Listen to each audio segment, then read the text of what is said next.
샬롬. 오늘도 주님의 은혜와 평강이 여러분 가운데 함께하기를 축복합니다.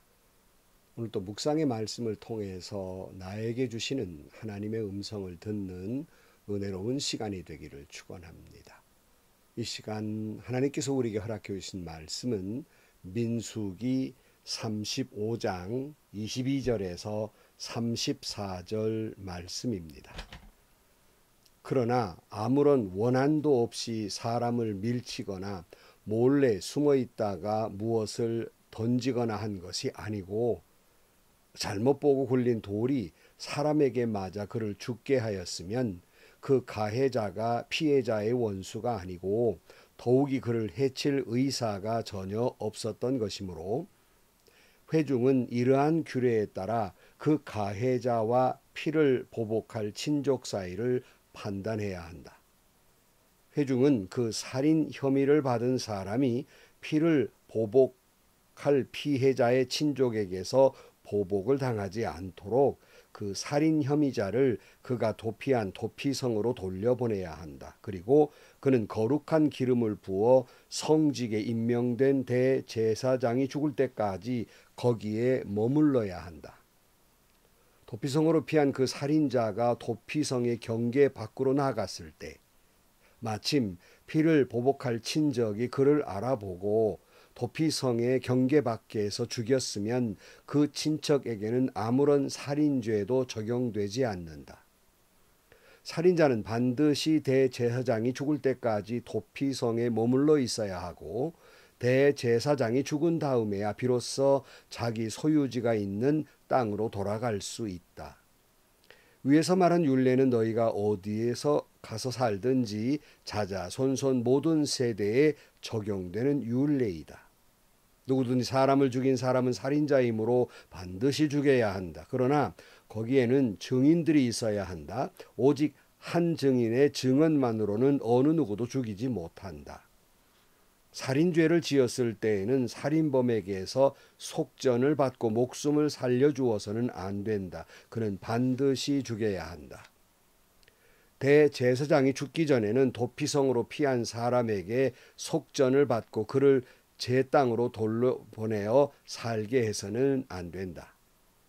너희가 사는 땅을 더럽히지 말아라. 피가 땅에 떨어지면 땅이 더러워진다. 피가 떨어진 땅은 피를 흘리게 한 그 살해자의 피가 아니고서는 깨끗하게 되지 않는다. 너희가 사는 땅 곧 내가 머물러 있는 이 땅을 더럽히지 말아라. 나 주가 이스라엘 자손과 더불어 함께 머물고 있다. 아멘. 저는 가끔 모든 직업이 귀하지만 참 의사라는 직업이 귀하다 하는 말을 해요. 그것은 의사가 돈을 많이 버는 직업이기 때문에 그런 말을 하는 것이 아니라 의사는 사람을 살리는 사람이기 때문이에요. 참 어디서나 어느 세대이든 어느 장소이든 어느 사람에게든 필요한 존재이기 때문에 귀하다 하는 말을 종종 합니다. 사람을 살리는 일, 이건 참 귀한 일이에요. 우리나라의 법이 있습니다. 우리나라의 법도 사람에게 이 법을 어기면 벌을 주기 위해서 법이 있는 것이 아니라 우리 국민의 생명을 보호하기 위해서 법이라는 게 존재하는 거예요. 더욱이 우리 그리스도인들은 사람을 죽이는 일에 결코 앞장서서는 안 됩니다. 누구를 끌어내리거나 누구를 그저 매장시켜버리거나 하는 일에 앞장서서는 안 됩니다. 어떤 경우에든지 우리는 사람을 살리는 일에 앞장서야 해요. 혹이 어떤 사람이 죄를 지었다고 합시다. 분명한 죄예요. 그러나 늘 우리 신앙인들의 생각은 그를 어떤 중한 벌을 줄까에 중심되고 있지 않고 어떻게 하면 이 사람을 용서할 길이 없는가, 어떻게 하면 이 사람을 다시 예수 안에서 살릴 방법이 없는가를 중심으로 생각해야 된다는 말이에요.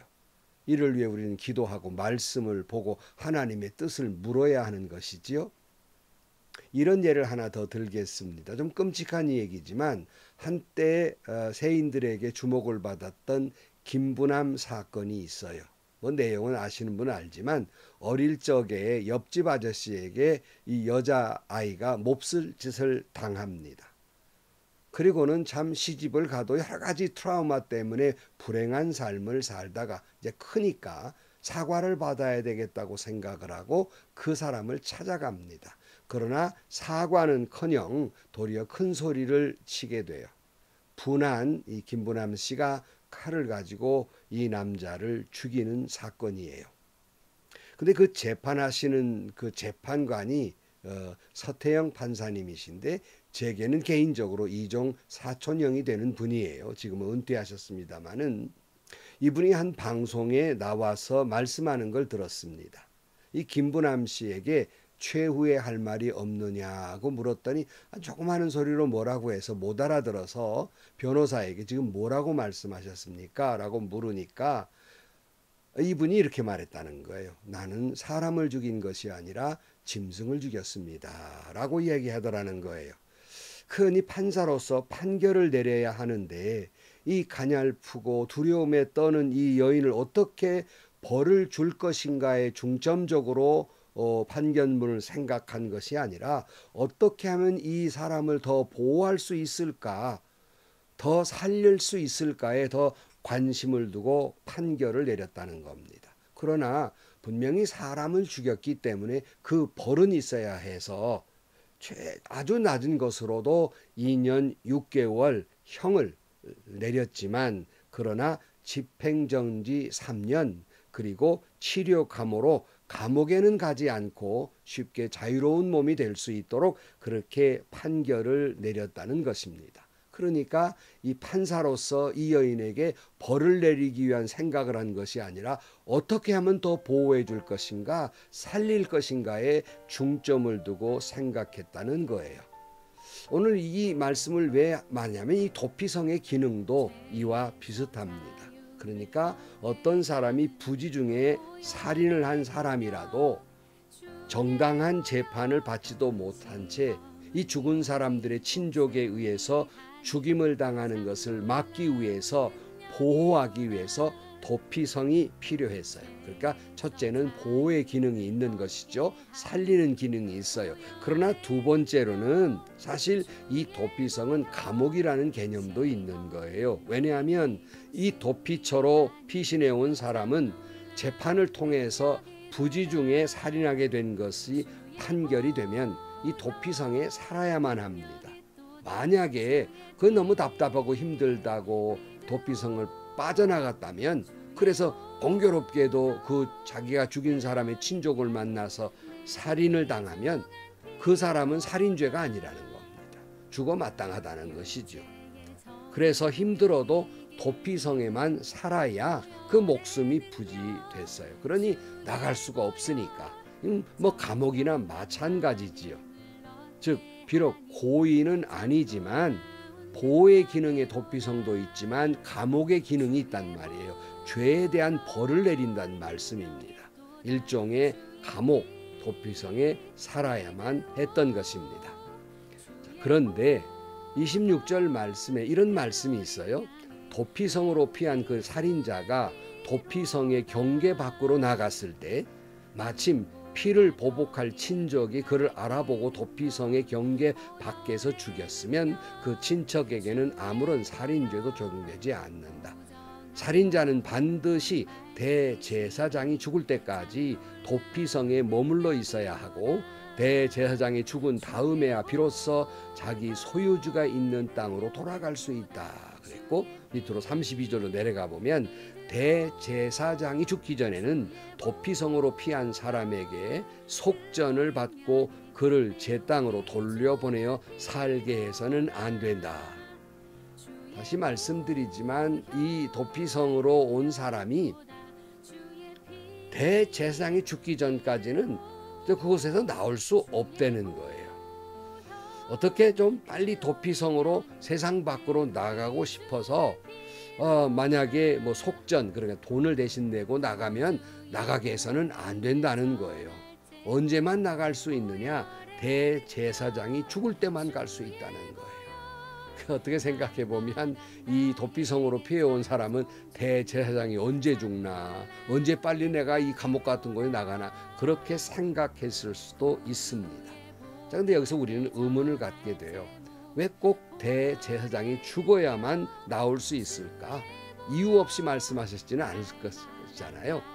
왜 그렇게 하셨을까?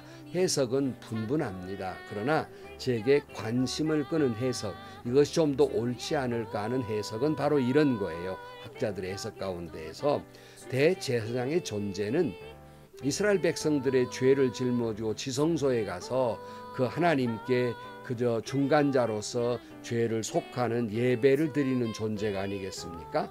마치 예수님 같은 그런 역할을 하는 존재이지요.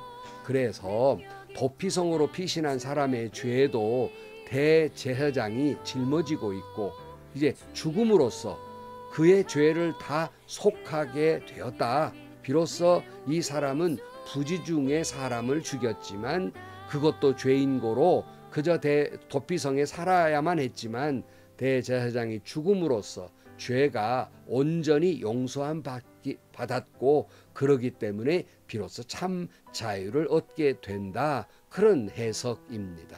이 해석이 좀 더 타당하다고 생각을 해요. 그런 의미에서 많은 학자들이 그런 의미에서 보면 우리의 도피성은 예수 그리스도이시다. 이 도피성은 예수 그리스도를 예표하고 있다 이렇게 말하고 있어요.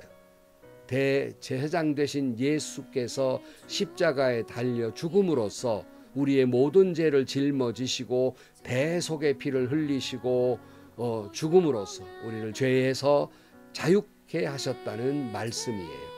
하나님은 이 같은 죄인들을 죄에 자유케 하기 위해서 예수 그리스도를 이 땅에 보내셔서 우리 죄를 용서하시고 죄에서 자유케 하셨습니다.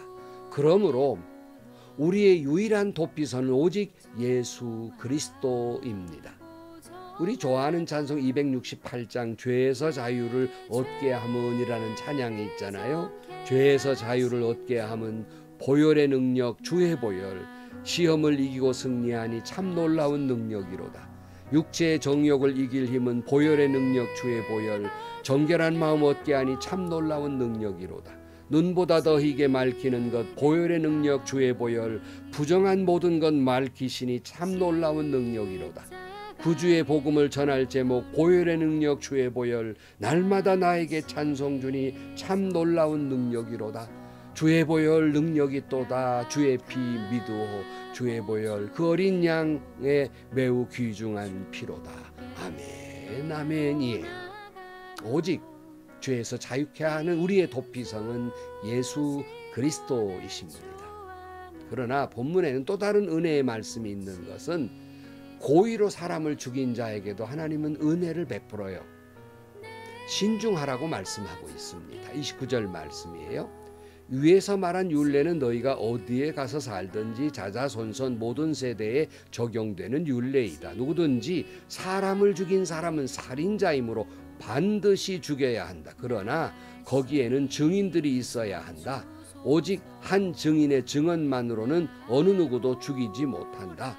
살인죄를 지었을 때는 살인범에게 속전을 받고 목숨을 살려주어서는 안 된다. 그는 반드시 죽여야 한다. 이렇게 말씀하고 있어요. 자, 고의로 죽인 사람은 반드시 죽이라는 거예요.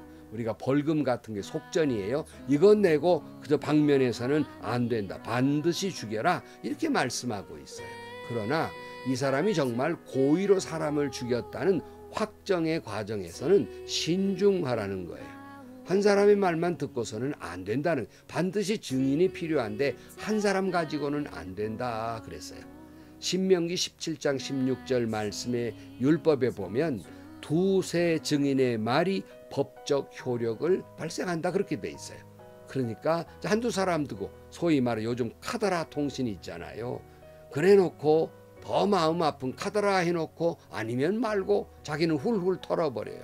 그러나 카더라 통신 때문에 입은 상처와 충격과 그 소문은요 정설이 되어버려가지고 사실로 돌아오지 않아요. 아니면 말고가 되지 않는다는 말씀이에요. 그래서 일부러 그렇게 악의적인 소문을 내기도 하고 댓글을 쓰기도 하고 이 때문에 스스로 목숨을 끊는 사람도 생기지 않겠습니까? 여러분이 카더라 때문에 상처를 받은 것, 목숨을 끊은 것, 그 목숨값, 그 상처값은 카더라 소문낸 사람에게 주님이 반드시 물을 거예요. 두려운 겁니다. 그래서 반드시 두세 증인이 필요하다 이렇게 말씀하고 있고, 신중해라. 사람을 죽인 것이 명명백백해도 확증할 때까지는 신중해라. 그 사람에게도 소위 귀한 생명이다 하는 거예요. 그러면서 마지막 절에 보면 너희가 사는 땅을 더럽히지 말아라. 피가 땅에 떨어지면 땅이 더러워진다. 피가 떨어진 땅은 피를 흘리게 한 그 살인자의 피가 아니고서는 깨끗하게 되지 않는다. 너희가 사는 땅, 곧 내가 머물러 있는 이 땅을 더럽히지 말아라. 나 주가 이스라엘 자손과 더불어 함께 머물고 있다. 그러니까 억울하게 죽은 사람의 피가 땅에 지금 흘려서 땅을 더럽혔는데, 이걸 정결케 하는 것은 그를 죽게 한 살인자의 피가 아니고는 깨끗하게 하지 못한다는 거예요. 너희에게서 그렇게 더러운 것을 두지 말라는 겁니다. 다시 말하면 거룩하라 하는 말씀이에요. 성도 여러분, 바라기는 여러분이 사는 곳이 거룩하게 되기를, 여러분 영혼 깊은 곳이 거룩하게 되기를 축복합니다. 사랑하는 성도 여러분, 하나님이 창조하신 이 세상의 모든 생명은 소중합니다. 특별히 하나님의 형상을 따라 지은 사람의 생명은 더욱더 소중합니다. 실수로 사람을 죽인 자라 할지라도 그 사람의 생명을 소중히 다루어야 하고, 또 이를 위해 하나님은 도피성을 두신 거예요. 하나님은 공의 하나님이시기 때문에 죄에 대해서는 반드시 심판하십니다. 그러나 우리는 연약한 존재이기 때문에 죄 가운데 있을 수밖에 없고 영원한 죽음에 이를 수밖에 없는 죄인들이에요. 이 죄에서 우리를 구원하시고 보호하시기 위해서 우리의 도피성 되신 우리 주 예수 그리스도를 이 땅에 보내셨습니다. 다시 말씀드립니다. 우리의 유일한 도피성, 피할 바위는 오직 예수 그리스도 한 분뿐입니다. 도피성 안에 있는 사람만이 생명이 구원을 얻고 보호를 받는 것처럼, 우리의 도피성 되신 예수 그리스도 안에 있는 사람만이 그리스도의 보혈로 그 죄가 용서함 받고 생명을 얻게 됩니다. 예수 그리스도 십자가의 은총 안에 있는 사람만이 죄에서 자유함을 얻고 영원한 안식과 평화를 누리게 됩니다. 우리의 유일한 피난처는, 도피성은 예수 그리스도이십니다. 이런 찬송이 있어요. 70장 피난처 있으니 환난을 당한 자 이리 오라. 땅들이 변하고 물결이 일어나 산 위에 넘치되 두렵지 않네. 이방이 떠들고 나라를 모여서 진동하나 우리 주 목소리 한 번만 바라면 천하의 모든 건 망하겠네. 만유주 하나님 우리를 도우니 피난처요. 세상의 난리를 그치게 하시니 세상에 창검이 쓸데없네. 높으신 하나님 우리를 구하니 할렐루야. 괴로움이 심하고 환난이 극하나 피난처 되시는 우리 주 하나님. 아멘 아멘. 기도하겠습니다. 우리의 도피성, 우리의 피난처 오직 예수 그리스도 한 분이심을 믿습니다. 비록 우리가 험한 세상을 살아서 여러 가지 어렵고 두려움 속에 있으나 오직 나의 피난처 되시고 도피성 되신 예수 안에서 이 모든 악한 것들도 물러가고 죄에서 우리가 자유케 되고 진리 안에서 자유케 되는 놀라운 은혜가 우리 가운데 있는 줄로 믿습니다. 도피성 되신 예수 안에, 주님의 보혈의 공로 안에 살아가는 저희들이 되게 하여 주옵소서. 예수님의 이름으로 기도하옵나이다. 아멘. 사랑하는 성도 여러분, 우리의 도피성 예수 그리스도 한 분입니다. 혹시라도 여러분들이 살다가 어떤 어려움이 있습니까? 가로막히는 일이 있습니까? 억울한 일을 당했습니까? 위험한 일을 만났습니까? 도피성 되신 예수님께로 가십시오. 그의 품에는 보호가 있고 또한 그의 품에는 생명이 있고 구원이 있습니다. 여러분의 모든 일들이 우리의 도피성 되신 예수 안에서 다 해결받고 참된 평안이 여러분 가운데 있기를 영원한 생명이 여러분 가운데 있기를 주의 이름으로 축복합니다. 행복하시고요. 좋은 일이 가득한 하루가 되시기를 주님의 이름으로 간절히 축원합니다.